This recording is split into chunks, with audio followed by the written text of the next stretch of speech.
Break ನಂತರ ಸುಹಾಸಿನಿ ಕಾರ್ಯಕ್ರಮಕ್ಕೆ ಮತ್ತೆ ಸ್ವಾಗತ. ಸೆಲೆಬ್ರಿಟಿ ಬ್ರೈಡ್ ವಿಶೇಷವಾದಂತಹ ಒಂದು ಸೆಗ್ಮೆಂಟ್ ಅನ್ನ ಸುಹಾಸಿನಿಲಿ ಪರಿಚಯಿಸ್ತಾ ಇದ್ದೀವಿ. ಸೊ ನಾವೆಲ್ಲ ಗೊತ್ತಿರೋ ಹಾಗೆ ಮದುವೆ ಅಂದಾಕ್ಷಣ ಪ್ರತಿಯೊಬ್ಬರ ಜೀವನದ ಇದು ಅವಿಸ್ಮರಣೀಯ ಘಟನೆ ಅಂತಾನೆ ಹೇಳ್ಬೋದು. ಅಲ್ಲಿನ ಸಡಗರ, ಸಂಭ್ರಮ, ಗಂಡು ಹೆಣ್ಣು ಇಬ್ಬರಲ್ಲೂ ಇರುತ್ತೆ. ಸೆಲೆಬ್ರಿಟಿ ಮದುವೆ ಹೆಂಗಿರುತ್ತೆ ಅನ್ನೋ ಕುತೂಹಲ ಎಲ್ಲರಲ್ಲೂ ಇದ್ದೇ ಇರುತ್ತೆ. ಸೊ ಸೆಲೆಬ್ರಿಟಿ ಅಂತಂದಾಗ ಪ್ರತಿ ವಾರ ನಾವು ಒಬ್ಬೊಬ್ಬ ಸೆಲೆಬ್ರಿಟಿಯ ಮದುವೆಯ ಮಧುರ ಕ್ಷಣಗಳನ್ನ, ಅವರ ನೆನಪುಗಳನ್ನ ನಿಮ್ಮ ಮುಂದೆ ಹಂಚಿಕೊಳ್ತಾ ಇದ್ದೀವಿ. ಇವತ್ತಿನ ಸೆಲೆಬ್ರಿಟಿ ಬ್ರೈಡ್ ಯಾರು ಅಂತ ನಿಮ್ಮಲ್ಲಿ ಕುತೂಹಲ ಇದೆ ಅಂತ ಗೊತ್ತು. ನಿಮಗೆಲ್ಲ ಗೊತ್ತಿರೋ ಹಾಗೆ ಯುವ ರಾಜಕೀಯ ಧುರೀಣರು ಹಾಗೆ ಸಣ್ಣ ಕೈಗಾರಿಕಾ ಸಚಿವರಾಗಿರುವ ರಾಜೀವ್ ಗೌಡ ಅವರ ಧರ್ಮಪತ್ನಿ ಮೈತ್ರಾ ಅವರು ನಮ್ಮ ಜೊತೆ ಇದ್ದಾರೆ. ಬನ್ನಿ ಅವ್ರನ್ನೇ ಕೇಳೋಣ. ಅವರ ಮದುವೆಯ ನೆನಪುಗಳನ್ನು ನಮ್ಮ ಜೊತೆ ಹಂಚಿಕೊಳ್ತಾ ಇದ್ದಾರೆ. ಅವರ ಕಾರ್ಯಕ್ರಮಕ್ಕೆ ಸ್ವಾಗತ ಕೋರೋಣ. Madam, welcome to the show. ನಮಸ್ಕಾರ. ನಿಮ್ಮ ಮದುವೆ ಆಗಿ ಎಷ್ಟು ವರ್ಷ ಆಯಿತು? ನಮ್ಮ ಮದುವೆ ಆಗಿ 10 years ಆಯಿತು. 10 years ಆಯಿತು. ಸೊ 10 ವರ್ಷಗಳ ಈ ದಾಂಪತ್ಯ ಹೇಗಿದೆ? ಖುಷಿಯಾಗಿದ್ದೀರಾ ಅಂತ ಗೊತ್ತಾಗುತ್ತೆ, ನಿಮ್ಗೆ ನೋಡಿದ್ರೆ ಗೊತ್ತಾಗುತ್ತೆ. ತುಂಬ ಖುಷಿಯಾಗಿದ್ದೀವಿ. ಮದುವೆ ಅಂತ ಫಿಕ್ಸ್ ಆದ ತಕ್ಷಣನೇ ಮೋಸ್ಟ್ಲಿ ನಿಮ್ದು ಅರೇಂಜ್ ಮ್ಯಾರೇಜ್ ಅನ್ಕೋತೀನಿ. ಅರೇಂಜ್ ಮ್ಯಾರೇಜ್, ದೊಡ್ಡವರೆಲ್ಲ ಸೇರಿ ನಿಶ್ಚಯ ಮಾಡಿರೋಂಥ ಮದುವೆ ಅಂತ ಫಿಕ್ಸ್ ಆದ ತಕ್ಷಣ ನಿಮ್ಗೆ ಏನು ಅನಿಸ್ತು? ನಿಮ್ಮ ಸಂಭ್ರಮ, ನಿಮ್ದು ಒಪಿನಿಯನ್ ಹೇಳೋದಾದ್ರೆ ನೀವು ಹೆಂಗೆ ಅನ್ಕೊಂಡ್ರಿ, ಏನು ಅನ್ಕೊಂಡ್ರಿ ಮನಸ್ಸಲ್ಲಿ? ನಾನು ತುಂಬ ಖುಷಿಯಾಗಿದ್ದೆ.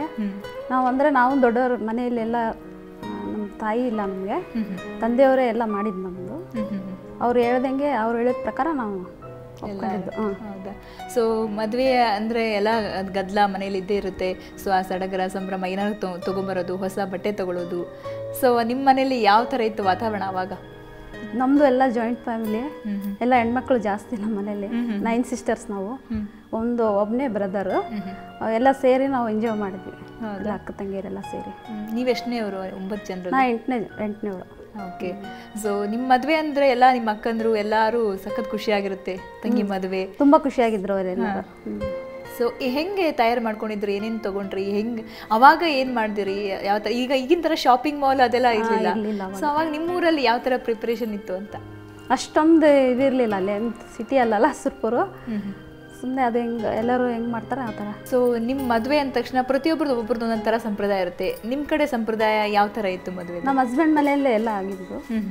ಅರಿಶಿನ ಹಚ್ಚೋದು, ಮದುವೆಕ್ಕಿಂತ ನಾಳೆ ಮದುವೆ ಅಂದರೆ ಇವತ್ತು ಅರಿಶಿನ ಹಚ್ಚೋದು, ಎಲ್ಲ ಫಂಕ್ಷನ್, ಉಡಿ ತುಂಬೋದು, ಎಲ್ಲ ಆ ಥರ ಫಂಕ್ಷನ್ ಮಾಡಿದ್ವಿ. ರಾತ್ರಿ ಎಲ್ಲ ಬೆಳಗ್ಗೆ ತಾಳಿ ಕಟ್ಟಿದ್ವಿ ಫಂಕ್ಷನ್ನು, ಆಮೇಲೆ ರಿಸೆಪ್ಷನ್ನು.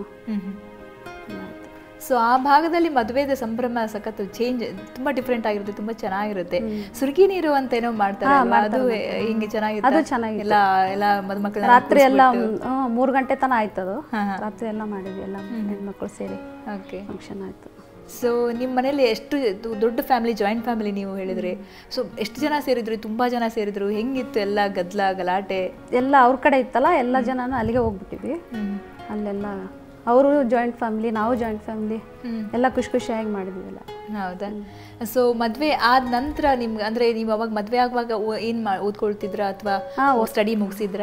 ಸ್ಟಡಿ ಮಾಡ್ತಾ ಇದ್ರಿ.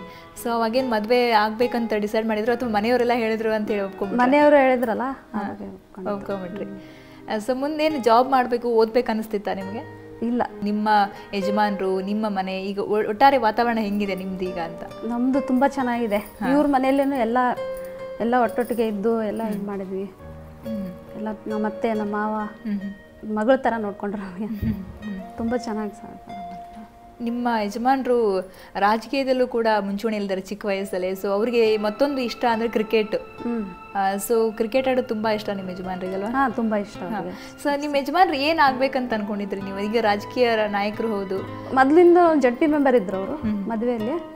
ಆಮೇಲೆ ಮದುವೆ ಆದಮೇಲೆ MLA ಆದರು. ನಿಮ್ಗೆ ಹೆಂಗೆ ಇಷ್ಟ? ಅವ್ರು ರಾಜಕೀಯ ನಾಯಕರಾಗಿ ಇಷ್ಟನಾ ಅಥವಾ ಕ್ರಿಕೆಟ್ ಪ್ಲೇಯರ್ ಆಗಿ? ರಾಜಕೀಯ ನಾಯಕರೇ ಇಷ್ಟ ಆಗುತ್ತೆ. ಸೊ ಮನೇಲೇನೋ ರಾಜಕೀಯದೆಲ್ಲ ವಿಷಯ ನಿಮ್ಮ ಮುಂದೆ ಮಾತಾಡ್ತಾರಾ ನಿಮ್ಮ ಜೊತೆ? ಅವ್ರು ಏನೇ ಇದ್ದರೂ, ಏನೇ ಪಾಲಿಟಿಕ್ಸ್ದೆಲ್ಲ ಅಲ್ಲೇ ಹೊರಗೆ ಬಿಟ್ಟು ಬಂದ್ಬಿಡ್ತಾರೆ. ಮನೆಯಲ್ಲೇ ಯಾವ ಥರ ಇರ್ಬೇಕು ಆ ಥರ. ಈಗ ನಿಮ್ಮ ಕಡೆ ಅಂದರೆ ಬಟ್ಟೆ ಮದುವೆ ಅಂತಂದಾಗ ಬಟ್ಟೆ ತೆಗೆಯೋದು ಒಂದು ಶಾಸ್ತ್ರ ಇರುತ್ತೆ. ಅದಕ್ಕೊಂದು ಎಲ್ಲರೂ ಸೇರ್ತಾರೆ, ದೊಡ್ಡವರೆಲ್ಲ ಸೇರಿ ಮದುಮಕ್ಳಿಗೆ ಬಟ್ಟೆ ತೊಗೊಂಬರೋದು. ಅದೊಂದು ದಿವಸ ಫುಲ್, ಅದೊಂದು ದಿವಸ ಅದೇ ಕೆಲಸ. ಸೊ ನಿಮ್ಮ ಮದುವೆ ಬಟ್ಟೆ ತೆಗೆದುಕೊಂಡು ಬರುವಾಗ ನೀವು ಹೋಗಿದ್ರಾ ಅಥವಾ ನಿಮ್ಮ ದೊಡ್ಡವರಷ್ಟೇ ತಗೊಂಬಂದಿದ್ದು? ಇಲ್ಲ, ನಾನು ಹೋಗಿಲ್ಲ. ನಮ್ಮ ದೊಡ್ಡವರೆಲ್ಲ, ನಮ್ಮ ಅಕ್ಕಂದಿರೆಲ್ಲ ಹೋಗಿದ್ರು. ಅವ್ರು ನಮ್ಮತ್ತೆ, ಇವ್ರ ಸೈಡ್ ಎಲ್ಲ ಹೋಗಿದ್ರು ತೊಗೊಂಡು. ಸೊ ನಿಮ್ಮ ಮದುವೆ ಟೈಮಲ್ಲಿ ಅಥವಾ ಮದುವೆ ಫಿಕ್ಸ್ ಆದಮೇಲೆ ಅಥವಾ ಮದುವೆ ಆಗೋ ಟೈಮಲ್ಲಿ ಏನಾದರೂ ನಿಮ್ಗೆ ನೆನಪು ಮಾಡ್ಕೋಬೇಕನ್ನೋದಾದ್ರೆ ಏನಾದರೂ ಘಟನೆ ಆಗಿದೆಯಾ? ಏನಾದರೂ ಖುಷಿ ಘಟನೆ ಇರ್ಬೋದು ಯಾವುದಾದ್ರೂ? ಅಂಥದ್ದೇನಾಗಿದೆ, ಎಲ್ಲ ಒಳ್ಳೇದೇ ಆಗಿದೆ. ಮದುವೆ ಅಂತ ತಕ್ಷಣ ಈಗ ನೋಡ್ರಿ ಈಗಿನ ಮದುವೆ ಅಂತಂದರೆ ಎಲ್ಲರೂ ಹೇಳ್ತಾರೆ ಇಲ್ಲ ಚಿಕ್ಕ ಏಜಲ್ಲಿ ಮದುವೆ ಆಗಬಾರ್ದು ಅಂತ. ಅಂದರೆ ಎಲ್ಲರೂ ಮದುವೆನ ಸ್ವಲ್ಪ ಮುಂದೆ ಹಾಕ್ತಾ ಹೋಗ್ತಾರೆ ಎಲ್ಲ, ಎಸ್ಪೆಷಲಿ ಹುಡುಗಿಯರು. ಈಗ ನಮ್ಮ ಕರಿಯರ್ಗೆ ಇದಾಗುತ್ತೆ, ಅಡ್ಡ ಆಗುತ್ತೆ, ಮದುವೆ ಆಗ್ಬಿಟ್ರೆ ನಾವೆಲ್ಲೋ ಸ್ವಾತಂತ್ರ್ಯ ಕಳ್ಕೊಂಡ್ಬಿಡ್ತೀವಿ ಅಂತ. ಬಟ್ ನಿಮ್ಮ ಪ್ರಕಾರ ಏನು ಅನ್ಸುತ್ತೆ? ಆ ಥರ ಅನ್ಕೋಬಾರ್ದು. ಮದುವೆ ಯಾವ ವಯಸ್ಸಲ್ಲಿ ಆಗ್ಬೇಕು ಆ ವಯಸ್ಸಲ್ಲಿ ಆದರೆ ಚೆನ್ನಾಗಿರುತ್ತೆ. ನಂದು 19 ಇಯರ್ಸಿಗೆ ಆಗಿದ್ದು, ಇವರು 22 ಏಜ್. ಅವಾಗ ಚೆನ್ನಾಗಿ ಅನಿಸಿತ್ತು. ಏನು ಇದು ಅನಿಸ್ಲಿಲ್ಲ? 10 ವರ್ಷದಲ್ಲಿ ಯಾವತ್ತೂ ನಾವು ಜಗಳ ಮಾಡಿಲ್ಲ, ಏನಿಲ್ಲ, ಫ್ರೆಂಡ್ಸ್ ಥರ ಇದ್ದೀವಿ. ಹಿಂಗೆ ಯಜಮಾನ್ರು ತುಂಬ ಜಾಲಿಯಾಗಿರ್ತಾರೆ ಮನೆಯಲ್ಲಿ, ಖುಷಿಯಾಗಿರ್ತಾರೆ. ಓಕೆ, ನಮ್ಮ ಜೊತೆ ಮಾತಾಡ್ತೀನಿ. ಸೊ ವೀಕ್ಷಕರೇ, ಮೈತ್ರ ರಾಜುಗೌಡ ನಮ್ಮ ಜೊತೆ ಇದ್ದಾರೆ. ಅವರು ತಮ್ಮ ಮದುವೆಯ ಮಧುರ ಕ್ಷಣಗಳನ್ನು ನಮ್ಮ ಜೊತೆ ಹಂಚ್ಕೊಳ್ತಾ ಇದ್ರು. ಮತ್ತಷ್ಟು ಮಾತಾಡೋಣ. ಹಾಗೆಯೇ ಒಂದು ಫನಿಯೆಸ್ಟ್ ಘಟನೆಯನ್ನು ನಮ್ಮ ಜೊತೆ ಹಂಚ್ಕೊಳ್ತಾರೆ ಚಿಕ್ಕ ಬ್ರೇಕ್ನ ನಂತರ.